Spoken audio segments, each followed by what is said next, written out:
illecito di rifiuti, arrestati 6 dirigenti della Coimpo di Adria e della Agri-Biofert. Un'inchiesta nata dopo l'incidente nel quale morirono 4 lavoratori, sequestrati 280 ettari di terreno inquinato. Domani lo sciopero dei medici ospedalieri, attesa intanto per conoscere l'esito del vertice tra Regione e medici di famiglia, in ballo 3 giorni di protesta da mercoledì.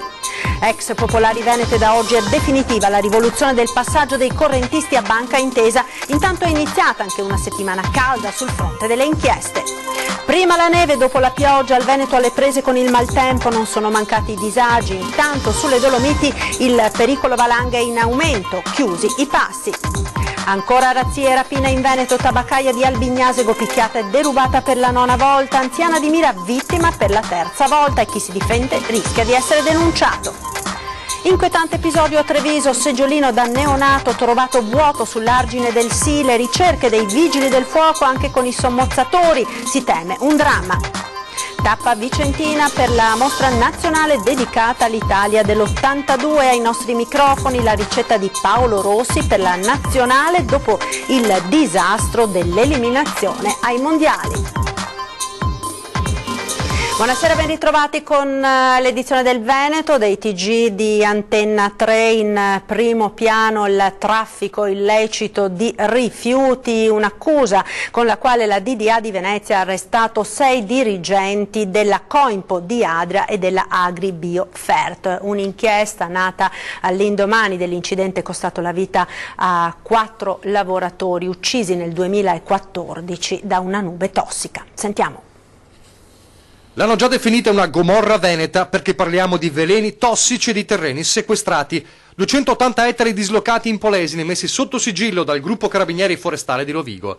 Nasce tutto da qui, dalla Coimpo SRL di Adria, dove il 22 settembre 2014 morirono 3 dipendenti e l'autista di un mezzo di proprietà di una ditta esterna, deceduti per le esalazioni tossiche sprigionate durante l'operazione di scarico di acido solforico dall'automezzo alla vasca contenente i fanghi di depurazione.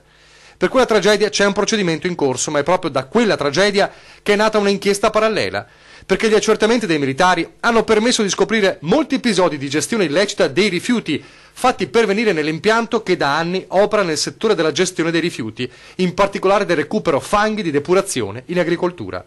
È per questo che nelle ultime ore sono scattati 6 arresti, in un'indagine coordinata dalla Direzione Distrettuale Antimafia di Venezia. Custodia in carcere per Gianni Pagnin, padovano, ex rappresentante legale della Coimpo, e di Mario Luise, polesano e amministratore di fatto della stessa società. E poi arresti domiciliari per altre 4 persone, Glenda Luise e Alessia Pagnin, figlie degli arrestati e amministratrici della ditta, Rossano Stocco, rappresentante legale della Agri-Biofert Correttivi SRL, e Mario Crepaldi, dipendente della Coimpo. Secondo gli inquirenti, dal 2010 al 2014 si sarebbero volatilizzate oltre 150.000 tonnellate di fanghi. L'ipotesi è che i rifiuti che entravano nell'impianto vi uscivano senza aver subito le operazioni di trattamento previste.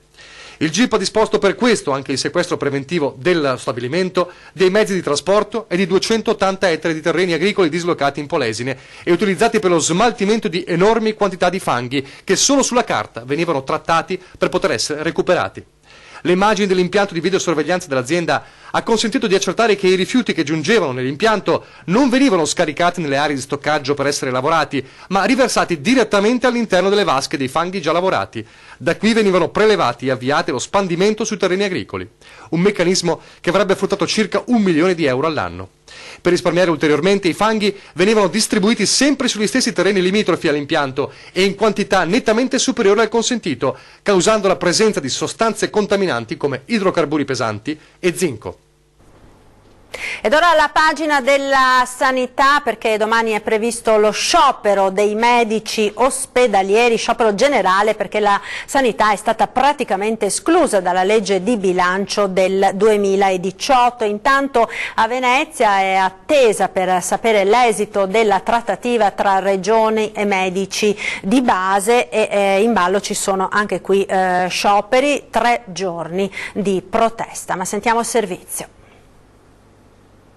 Domani 12 dicembre sciopero dei medici ospedalieri, 24 ore di agitazione dove verranno garantiti soltanto i servizi essenziali, vale a dire pronto soccorso, interventi non differibili e visite mediche urgenti. I medici ospedalieri non ce la fanno più a vedere negato il rinnovo del contratto nazionale e non ce la fanno più proprio perché avanti con l'età anagrafica si stanno sobbarcando la qualità dell'assistenza negli ospedali insieme ovviamente al restante personale del comparto. Domani per l'intera giornata o turno di lavoro l'erogazione delle prestazioni potrà subire dunque ritardi o disservizi, insomma l'agitazione perché manca il personale medico sufficiente nei vari reparti e addetta anche del sindacato per il peggioramento delle condizioni di lavoro più che usurante.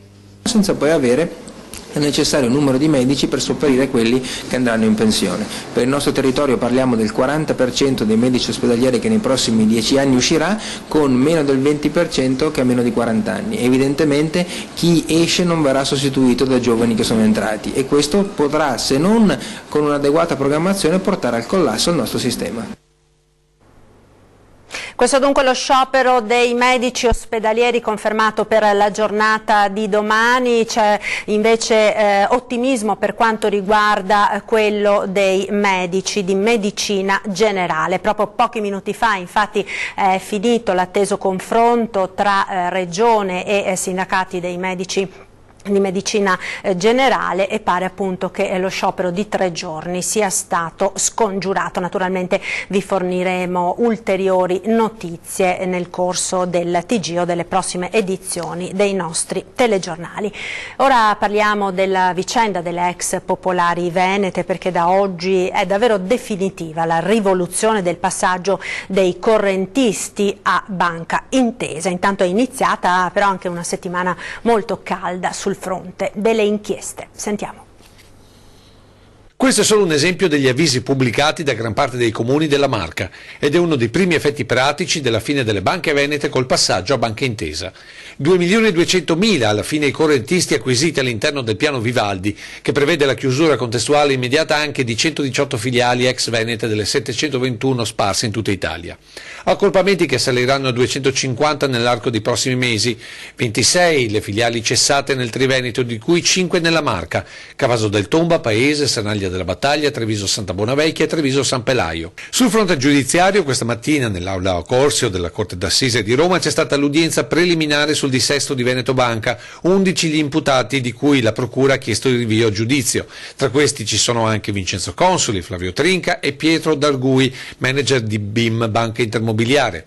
Oltre 4.000 i soggetti che si sono costituiti parte civile nell'udienza tecnica aggiornata il 19 dicembre, dove, sottolinea Luigi Fadalti, uno dei legali di parte civile, ci saranno le osservazioni delle difese. Il giudice per l'udienza preliminare Luca Ferri ha già fissato altre 5 udienze, dove si capirà chi tra gli imputati sceglierà di affrontare il dibattimento o sceglierà il rito alternativo. Domani tocca a Vicenza, dove la stessa scena si ripeterà in tribunale, mentre venerdì a Roma Consoli e Dargui racconteranno la loro verità alla commissione parlamentare, mentre fuori è già annunciata la presenza di risparmiatori truffati pronti a chiedere il conto all'ex direttore generale di Veneto Banca. Noi quello che pensiamo è che si sta scoprendo tutta una serie di verità. Ci sono delle conferme che questa è una colossale truffa di massa che è stata perpetrata ai danni di risparmiatori vittime di questa truffa.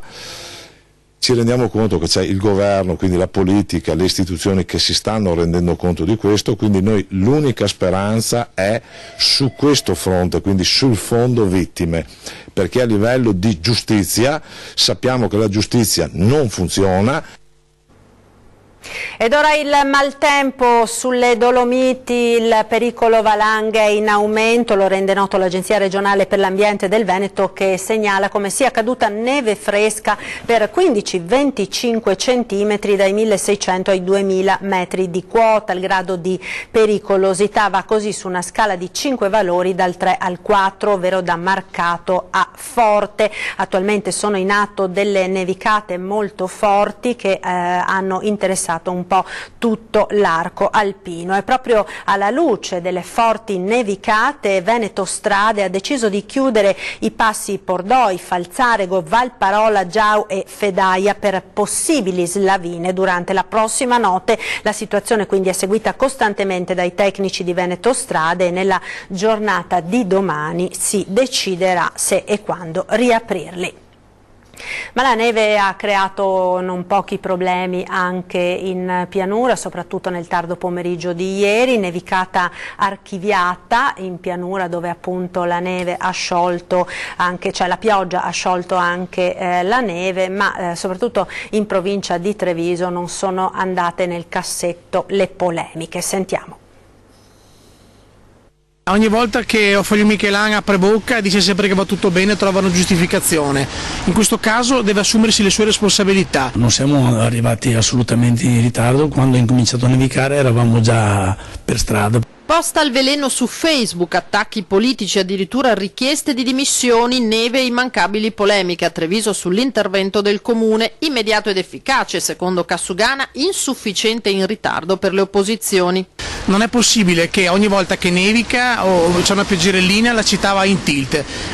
Ho ricevuto diverse segnalazioni, anzi decine di segnalazioni da cittadini incavolati, bloccati, chi in tangenziale, chi in via della Repubblica, chi nei quartieri, dove non c'era alcun segno di mezzi spargisale, quindi qualcosa è dato storto. Caduti i 10 centimetri di neve, i disagi maggiori ieri in serata, limitati dal fatto che si trattava di un giorno festivo. Con l'andare delle ore la pioggia ha sciolto la neve e questa mattina il problema si era ulteriormente ridotto.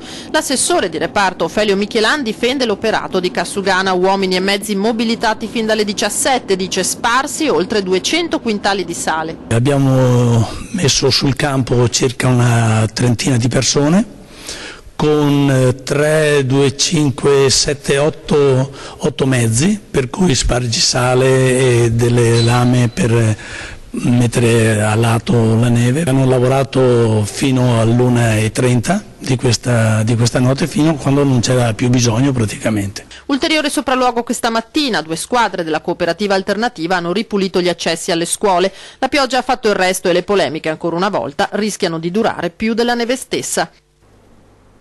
La cronaca ora, 9 rapine in pochi anni per una tabaccaia di Albignasego, seguita fino a casa e aggredita da 3 sconosciuti.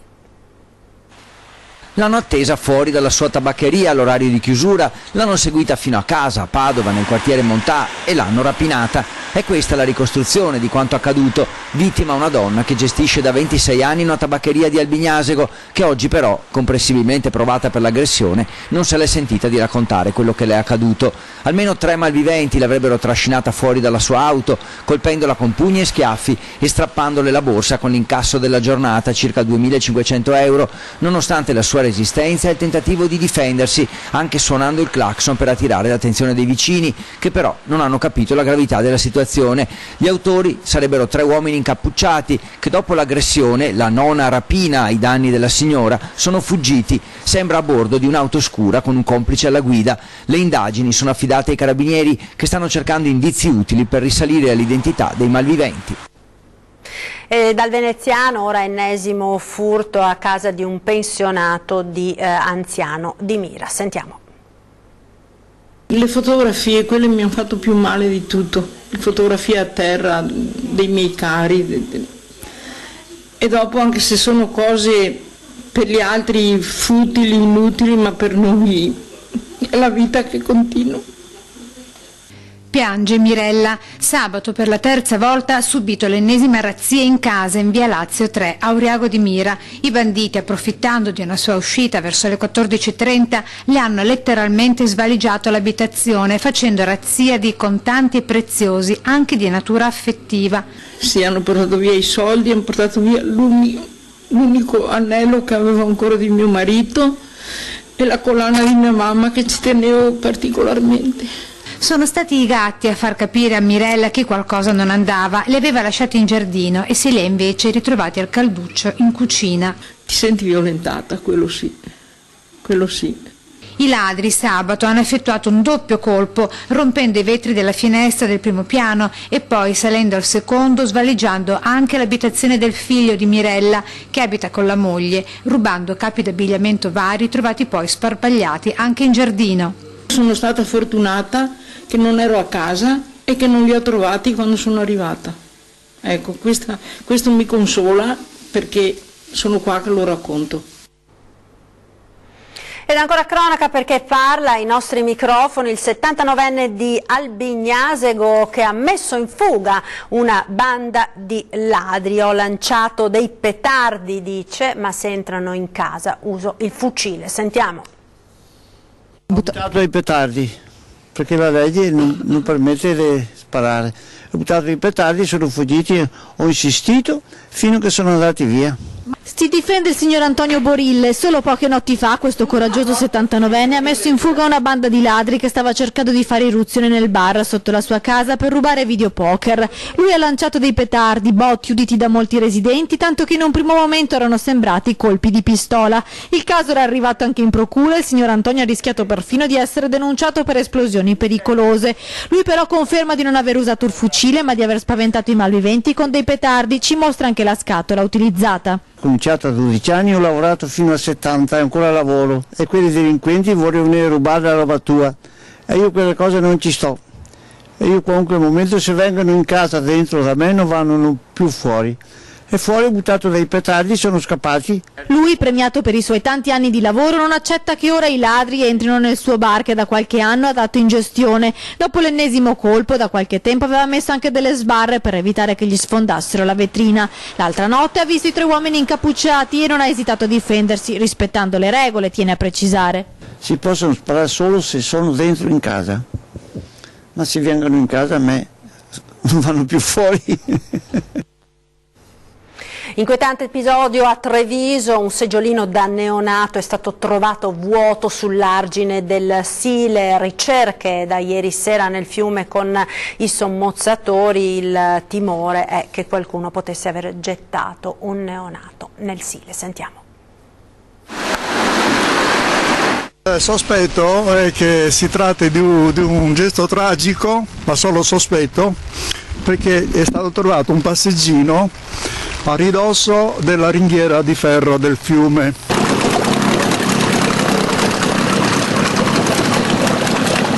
Ponte Ottavia Sant'Angelo, i residenti delle case che si affacciano sulla passerella con il fiato sospeso da ieri sera, quando sul posto hanno iniziato ad arrivare mezzi dei vigili del fuoco e auto dei carabinieri.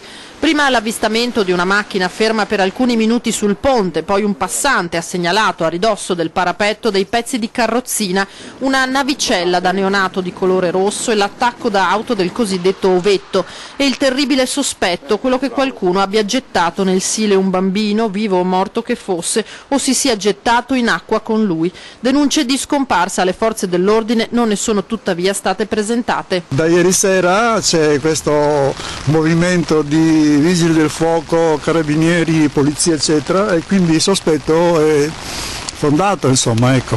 Le ricerche, malgrado la neve, il freddo pungente e poi la pioggia, sono proseguite ieri sera dalle 20 fino all'1 del mattino e riprese stamattina fino all'ora di pranzo.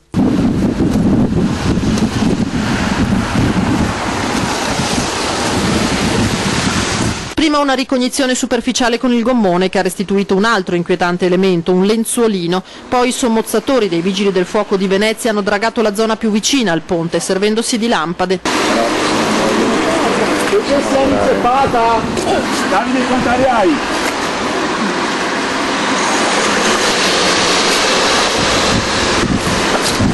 Le ricerche non hanno dato esito, anche se dal fondale è stato recuperato altro materiale, anche una patente di guida che ora i carabinieri verificheranno se possa essere collegata all'episodio. Altra ipotesi è che qualcuno si sia semplicemente disfatto di materiale da buttare, spiegazione poco probabile. Di certo, se questa era l'intenzione, un gesto compiuto maldestramente che ha fatto temere il peggiore dei delitti.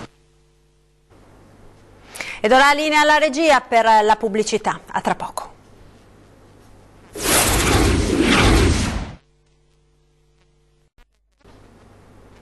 E rieccoci in diretta con l'edizione regionale dei nostri notiziari. Siamo ora alla pagina dello sport, tappa vicentina per la mostra nazionale dedicata all'Italia dell'82. Oggi abbiamo intervistato Paolo Rossi che con la tripletta contro il Brasile ci portò direttamente in finale, poi alla vittoria del mondiale. Vai davanti Cabrini.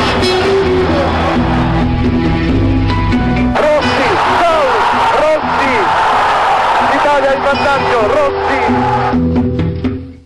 Io la prima cosa che faccio tutti i lunedì quando vado ad aprire il giornale, vado a vedermi cosa ha fatto il Vicenza, perché Vicenza per me è il cuore, è la mia città, è la mia squadra proprio. Guardarsi indietro oggi con una nazionale che non è arrivata nemmeno al primo giro di boa fa un po' nostalgia, quello sì, ma Paolo Rossi, il pallone d'oro, golden boy del calcio italiano, la punta di diamante che ha portato il Veneto nella storia di questo sport, oggi pensa solo alla sua Vicenza, che da sabato diventerà una delle tappe della mostra nazionale sulla sua storia e quella dell'Italia dell'82. Io sono arrivato a giocare in nazionale dal Vicenza, all'epoca era difficilissimo, da una piccola società riuscire ad arrivare in nazionale non era assolutamente facile. Il mondiale del 78 in Argentina con quella maglia, e da lì in poi la scalata, la tripletta al Brasile che ha reso possibile davvero credere nel sogno italiano. Dall'82 a oggi una mostra per riflettere e chissà per tornare a credere che quel sogno sia ancora possibile anche a Vicenza. Dobbiamo ripartire con un po' di slancio e un po' di positività,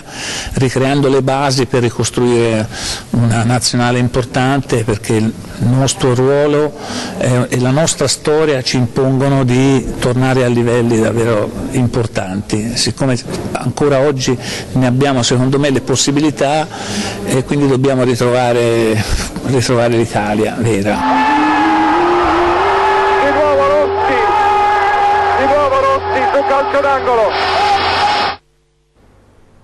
E siamo al termine di questa edizione, vi ricordo che torna come ogni lunedì, questa sera Ring alle 21:15, la politica alle corde, si parlerà di sicurezza, legittima difesa, ospiti Massimiliano Barison, consigliere regionale di Forza Italia, Jacopo Berti del Movimento 5 Stelle, Roberto Grigoletto, vice sindaco di Treviso, e Carla De Conti, la tabaccaia di San Fior, più volte rapinata e finita alla ribalta della cronaca dopo essersi fatta il porto d'armi. Collegamenti in diretta con Padova. Ricordatevi quindi alle 21:15 Ring.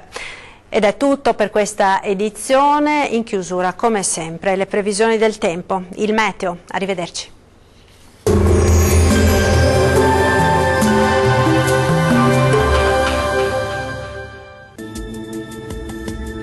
Ben ritrovati al meteo di Antenna 3. Sarà una giornata caratterizzata da un tempo localmente instabile sulle nostre regioni, con nubi e anche con qualche pioggia. Vediamo il dettaglio del 12 dicembre. Sul Veneto cielo coperto con precipitazioni sparse e più concentrate però sui settori orientali della regione. Migliora con tempo più asciutto nel corso del pomeriggio. Neve sopra i 1300 metri sulle Alpi. Vediamo anche l'andamento delle temperature, le massime saranno comprese tra 8 e 12 gradi, valori notturni attesi tra 5 e 10 gradi circa. Spostiamoci ora a vedere che tempo farà sul Friuli Venezia Giulia. Anche qui il cielo sarà coperto con precipitazioni diffuse, localmente anche a carattere temporalesco e forti. Neve sulle Alpi sopra i 1200-1300 metri circa. Diamo uno sguardo alle temperature, le massime saranno comprese tra 11 e 13 gradi, valori notturni tra 9 e 11 gradi.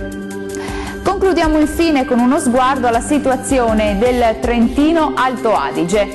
Anche qui nuvolosità diffusa su tutta la regione con precipitazioni generalmente di debole intensità e concentrate comunque sull'Alto Adige. La neve cadrà sopra i 1200-1400 metri. Vediamo anche in questo caso le temperature, le massime saranno attese sui 12 gradi, valori notturni tra 6 e 9 gradi circa. Il mare sarà generalmente molto mosso, i venti moderati da sud, localmente forti, meridionali sul Golfo di Trieste. Dal meteo è tutto, arrivederci!